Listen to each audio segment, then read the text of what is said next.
कौन आपण से व्यक्ति विषय जानिछंती जे कि निज परफॉर्मेंस पई प्रत्येक सेकेंड रे $1 मिलियन रोजगार करिथाय कि एया जानिछंती जे गोटे रिफाइनिंग प्लांट रे सबुठारु उच्चतारे थिबा चिमनीर एमिति धुआं काहेकि जळुथाय। अच्छा बड़ क्रिकेट फैन लागुछंती एया कहंतु जे गोटे फील्ड रे एते सब पिचेस काहेकि थाय। जानि नाहंती तो आजर ए वीडियो को स्किप न करी शेष पर्यंत देखंतु कारण आपन को सब बेले किछि ना किछि नुआ देखिबाकू किंबा सुनिबाकू मिलि जिवो।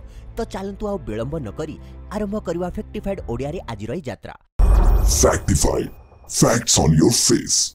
फैक्ट नंबर 1 आपण माने क्रिकेट मैच समय रे देखिथिबे जे पडिया रे 2 किंबा ताठारु बेसी पिचेस तयारी होइथाय किंतु केबे कोन आपण भाबिछंती जे जदि गोटे ही पिच रे खेल खेलिबार थाए ताहले एते बेसी पिचेस तयारी करबा पछरे उद्देश्य कोन थाए। किंतु जदि आपण एया भाबुछंती जे मैच समय रे पिच खराब हेबा द्वारा ए पिचेस को बैकअप पई रखा जाई थाए ताहले आपण भूल भाबुछंती।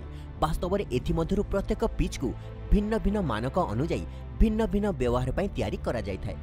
जेमिति कि नेट प्रैक्टिस पई गोटिए अलगा पिच, घरे क्रिकेट पई भिन्न आउ इंटरनेशनल क्रिकेट पई गोटिए भिन्न पिच रो व्यवहार करा जाई थाए आउ सेथि पई क्रिकेट पडिया रे गोटिए रु अधिक पिचेस तयारी करा जाई थाए। फैक्ट नंबर 2 आपण माने टीवी किंबा इंटरनेट रे बहुत थर देखिथिबे जे गोटिए ऑयल रिफाइनरी प्लांट रे गोटिए उच्च चिमनी लगा जाई थाए जहा ऊपर सब बेले निया जळु थाए। किंतु कोन आपण केबे भाबिछंती जे ई चिमनी को कोन कहआ जाई थाए आउ निरंतर एथिरे ए निया काहेकि जळु थाए। जदि नुहे तो मु कहि दउची ए चिमनी को फ्लेयर कहआ जाय आउ ये तेल आउ गैस रिफाइनरी प्लांट रो सुरक्षा प्रणाली रो गोटिए प्रमुख अंश। कंचा तेल आउ गैस रो रिफाइनिंग रे एमिति तो किछि नष्ट होई न थाए और सबु बाय प्रोडक्ट को रिफाइन वा रिसाइकल करा जाय थाए।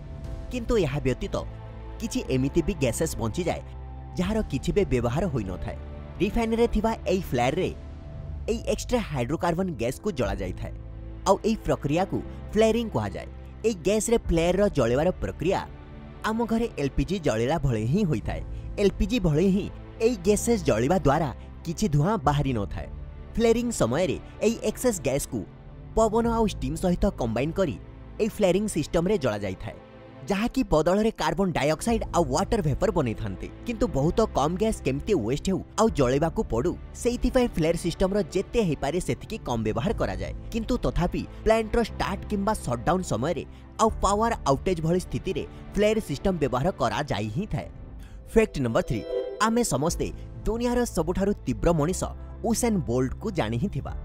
उसेन बोल्ट गत 3टी ओलंपिक्स रे 9टी गोल्ड मेडल जीतिछंती ये तो आमे समस्ते जानिछे। किंतु मु आपन को कहबी गोटे इंटरेस्टिंग तथ्य। उसेन बोल्ट आज पर्यंत ओलंपिक्स रे समुदाय 115 सेकेंड रु भी कम समय पई दौड़ीछंती तथापि तांको एथिरु $119 मिलियन मिलि पारिछि। जदि हिसाब करा जाए तो प्रति 1 सेकेंड रे तांको परफॉर्मेंस पई तांको $1 मिलियन रु मध्य बेसी मिलिछि। किंतु निजर ए किछि सेकेंड रो ए रेकॉर्ड ब्रेक परफॉर्मेंस पाई बोल्ट वर्ष वर्ष धरी बहुत ट्रेनिंग आउ प्रैक्टिस करिसंती। ए वर्ष वर्षर परिश्रम तांको टाइम रे ए इन्वेस्टमेंट थिला जहार रिटर्न तांको प्रति सेकेंड $1 मिलियन रु बेसी रोजगार करी मिलिला। ताहले टाइम को भल भाबे इन्वेस्ट करंतु कारण ठीक स्थान रे करा जायथिबा इन्वेस्टमेंट केबे ना केबे रिटर्न निश्चय देई थाए। किछि बुझिले। फैक्ट नंबर 4 कौन आपण जानिछंती जे 250 वर्ष पर्यंत आम उपरे शासन करुथुवा ईस्ट इंडिया कंपनी रो मालिक एबे जणे इंडियन आ तांको ना हैला संजीव मेहता। एई विशेष सत कहानी को ध्यान दे सुनंतु। जेतेबेले भारत रे ब्रिटिश शासन थिला सेतेबेले एया कहा जाउथला जे ब्रिटिश एम्पायर रे सूर्य केबे अस्त हेबनी। सेइथि पई एबे प्राय 100 वर्ष परे ब्रिटिश शासन रो सूर्य अस्त होई सारिलानी।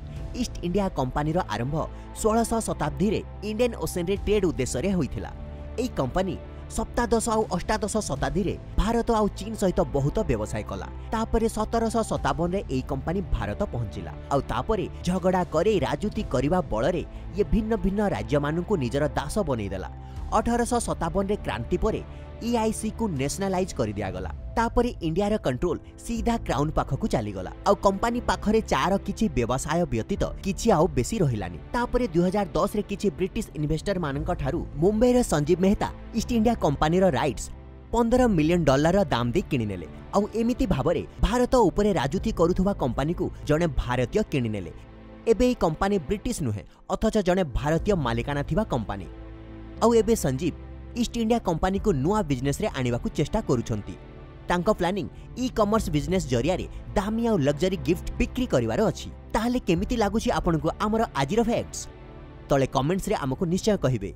हौ फैक्ट नंबर 5 आपण माने बहुत थर फिल्म रे देखिथिबे जे बम मिलिबा परिस्थिति रे सही जगह बम डिफ्यूज करबा पई गोटे स्पेशल टीम को पठा जाय थाए जहार काम ए बम को डिफ्यूज करिवार थाए। डिफ्यूज करबा समय किछि भूल हे गले किंबा बम भूल रे फाटी गले ए परिस्थिति रे टीम रो जीवनर सुरक्षा पई तांको विशेष बम प्रोटेक्शन सूट दिया जाय थाए। किंतु कोन आपण माने जानि छंती कि ए बम सूट केते सेफ देई थाए आ ब्लास्ट बा सिचुएशन रे एटा जीवन बंचै पारिबो कि नाही। किंतु एटा जानिबा पूर्वरु आपण को कहि दिए जे एक्सक्लूसिव ऑर्डिनेंस डिस्पोजल सूट किंबा ब्लास्ट सूट बॉडी आर्मर गोटे बहुत भारी प्रोटेक्टिव सूट होई थाए जहाकू विस्फोरणर इंपैक्ट को सहिबा पई तैयारी करा जाय थाए। बम सूट को फुल प्रूफ करिबा पई केवलर फॉर्म और प्लास्टिक रो अनेक आस्तरणर व्यवहार करा जाय थाए। ये प्रोजेक्टाइल माने कि विस्फोरण द्वारा पवन रे विस्तार हेउथुवा मेटल पीसेस को डिफ्लेक्ट करि थाए आ शरीर रे क्षत हेबारु रक्षा करि थाए। यह व्यतीत ये ब्लास्ट वेव को ऑब्जर्व करी पिंधिथिबा व्यक्ति को कौनसी गंभीर क्षत हेबाकू देई न थाए। किंतु ए सूट को बेसी समय पर्यंत पिंधा जाई पारिबोनी। ए सूट रु जनरेट हेउथुवा हीट बम स्क्वाड रो मेंबर्स को अनकंफर्टेबल करि देई थाए। आ एई कारण थाए जे 40 किलोग्राम रो ए सूट को बेसी रु बेसी केवल गोटे घंटा पर्यंत व्यवहार करा जाई पारे। फैक्ट नंबर 6 कौन आपण माने जानि छंती जे भारतर गोटे गां मिनी इजराइल नारे प्रसिद्ध अछि कारण एठी भारतीय मानक अपेक्षा इजराइल लोक बेसी देखिबाकू मिलिथांती। रेस्टोरेंट आ दुकान रे इजरायली भाषा हिब्रू रे साइन बोर्ड्स देखिबाकू मिलिथाए। जदि आपण जानि नांती ताहेले कहि दिए जे हिमाचल प्रदेशर कुल्लू जिल्लार कैसुल नामक गाँ को गले आपण को अनुभव ही हेबनी जे आपण इंडिया रे अछंती। एठी बुलुथुवा समय केतेक इजराइल मानक सह आपण को देखायबा सह एठी आपण को बहु इजराइल रो पताका देखिबाकू मिलिथाए। कैसल को मिनी इजराइल कहजिबार कारण एया जे एठी 1990 दशंधि रे बहुत इजरायली आसीथिले जे कि आउ फेरिके इजराइल गलेनी आउ एठी रहिबाकू लागिले। एतिकी ही नुहे ए विदेशी माने एठी विवाह भी करिसंती आउ निजर व्यवसाय भी एस्टैब्लिश करि नैछंती। ताहेले कोन आपण भी भारत रे इजराइल कंट्री को देखिबाकू चाहिबे तळे मते कमेंट्स रे निश्चय कहंतु। फैक्ट नंबर 7 आजिकाली समस्ते सुंदर दिसबा पई चाहुचंती आउ या पई किछि लोक तो किछि भी करिबा पई प्रस्तुत होई जानती। किंतु प्राकृतिक सुंदरता रे हस्तक्षेप करिबा बेले बेले मनुष्य को बहुत क्षति करि थाए। मो कथा हेउची अमेरिकन सोशेलाइन जोसेलिन वाल्डेनस्टाइन को विषय रे। एका थरकरे दुईटी छुआर मां जोसेलिन वाल्डेनस्टाइन बहुत सुंदर देखा जाउथिले किंतु तापरे जोसेलिन निजको आहुरी सुंदर करिवा पई प्लास्टिक सर्जरी रो सहाय्य नेले जहा कि तांकर मुह को पूरा खराब करिदेला। गोटिए परे गोटिए करा जायथिबा बहुत सर्जरीज परे जोसेलिन को मुह खराब रु अति खराब देखा जिवाकू लागिला आ यार परिणति से आजि पर्यंत भोगुचंती। यह व्यतीत जोसेलिन वाल्डेनस्टाइन को निज स्वामी आलेक वाल्डेनस्टाइन को ठारू 1969 रे होइथिबा निजर हाई प्रोफाइल डिवोर्स पई भी जणा जाय। जेफ आउ मैकेंजी बेजोस का डिवोर्स पूर्वरु आलेक आउ जेसलिन का डिवोर्स दुनियार सबुठारु दामी डिवोर्स सेटलमेंट होइथिला जेउथिरे आलेक जेसलिन को $2.5 बिलियन माने कि 200 कोटी टंका देइथिले। फैक्ट नंबर 8 प्रत्येक महिला पई मां हेबा गोटे विशेष अनुभूति होइथाय आउ आमे समस्ते एटा जानिछे जे मां जन्म देबा पूर्वरु निज बेबी को 9 मास पर्यंत निज गर्भरे रखिथाय अर्थात एई समय रे बेबी को मां ठारु सेई सब न्यूट्रिएंट्स मिलिथाय जहा तार बंचिबा पई आवश्यक। किंतु आपण माने एटा जानि आश्चर्य होई जिवे जे एमिति मां गर्भरे निज शिशुर जत्न रखिथाय सेई भले गर्भरे थिबा शिशुटी मध्य निज मांकर जत्न नै थाए। वास्तव रे प्रेगनेंसी समय रे जदि मांकर कोनसी ऑर्गन किछि डैमेज होई जाय ताहले गर्भरे थिबा बेबी सेई डैमेज्ड ऑर्गन को मरामती पई स्टेम सेल्स को मांक शरीर को पठै थाए। जदि ज्ञानटी अद्भुत नुहे तो आउ कोन। जदि आपण आम वीडियो को प्रथम थरे देखुचंती ताहले YouTube रे चैनल को सब्सक्राइब करिनियंतु आउ Facebook रे आम पेज को like. Fact number 9 corona virus पूरा दुनिया रे हाहाकार करि दैथिला।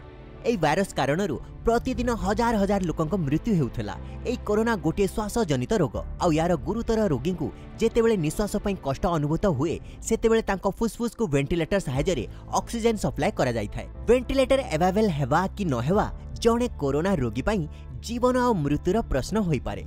अमेरिका और इटाली भली विकसित देश रे मध्य वेंटिलेटर अभाव देखिबाकू मिलिथिला किंतु कम वेंटिलेटर्स आउ अधिक संख्यक कोरोना पेशेंट का कारणरू डॉक्टर एटा भाविबा कष्टसाध्य होई पड़ुछि जे वेंटिलेटर रे काहाकू रखा जिवो आउ काहाकू नुहे। एथि मध्यरे जणे 90 वर्षीय वयस्क महिलांकर मृत्यु होईगला। वास्तव में 90 वर्ष ए बेल्जियन महिला को कोरोना कारण स्वास्थ्य अवस्था गुरुतर हेबारु 20 मार्च रे हॉस्पिटल रे भर्ती करा जायथिला, किंतु से वेंटिलेटर व्यवहार करिबा पई मना करि दैथिले आ डॉक्टर को कहिथिले जे मो जीवन बितेई सारिछि आ तापरे वेंटिलेटर अन्य यंग वन्स को पई छाडी दैथिले। ताहले एई महिलांकर मनुष्यता आ भावना विषय रे आपनकर कोन कहिबार अछि तळे कमेंट जरिया रे हमको कहंतु। आ एबे कहिबाकू जाउछि आजिर वीडियो शेष आ 10वां फैक्ट नंबर 10। कौन आपण माने जानि छंती जे सेकेंड वर्ल्ड वार समय नाजी मानक ठारू यहूदी मानक बंचेबा पई इटालीर किछि डॉक्टर्स कोरोना भली किंतु गोटे मिछ महामारीर खबर प्रचारित करथिले। सिंड्रोम के नामक ए तथा कथित रोग चिकित्सा रोमर फेटविने फ्रेटेली हॉस्पिटल रो बंद कवाट पछरे गोटे वार्ड करा जायतिला। वास्तव में 1943 रे जेतेबेले नाजी सेना रोम रे यहूदी मानकर हत्या करुथिले सेतिकी बेले सेठिकार डॉक्टर्स माने फेटविन फ्रेटेली हॉस्पिटल रो ए वार्ड रे अनेक यहूदी मानकु एया कहि लुचेई देले जे तांको भितरे गोटे नुआ संक्रमित रोगटे संक्रमण होईछि जहा द्वारा अनेक लोकंक जीवन भी हानि हेउछि। या परे संक्रमण भय रे नाजी माने ए वार्ड रे पसिबार साहस कलेनी और एपरि भाबरे बहुत यहूदी मानकर जीवन बंचा जाई पारिथिला। किंतु जेतेबेले तापरे वैज्ञानिक माने रिसर्च कले तो तांकु जणा पडिला जे सिंड्रोम के नामक किछि रोग केबे भी व्यापी ही नहीं। ताहले एटा कहिबा कोन भूल हेबो जे सिंड्रोम के गोटे एमिति रोग थिला जहा कि लोकंक प्राणहानि न करी तांको जीवन बंचेथिला। हो एठी सरुछि फैक्टिफाइड ओडियार आजिर यात्रा, किंतु आमे आपनक पई एमिति ही भलो आ इंटरेस्टिंग फैक्ट्स नै कि आसुथिबु। देखाबा फैक्टिफाइड रो नेक्स्ट एपिसोड रे। से पर्यंत निजर ध्यान रखंतु, खुशी रहंतु आ वीडियो को शेष पर्यंत देखिथिवारु आपण समस्तनकु बहुत बहुत धन्यवाद।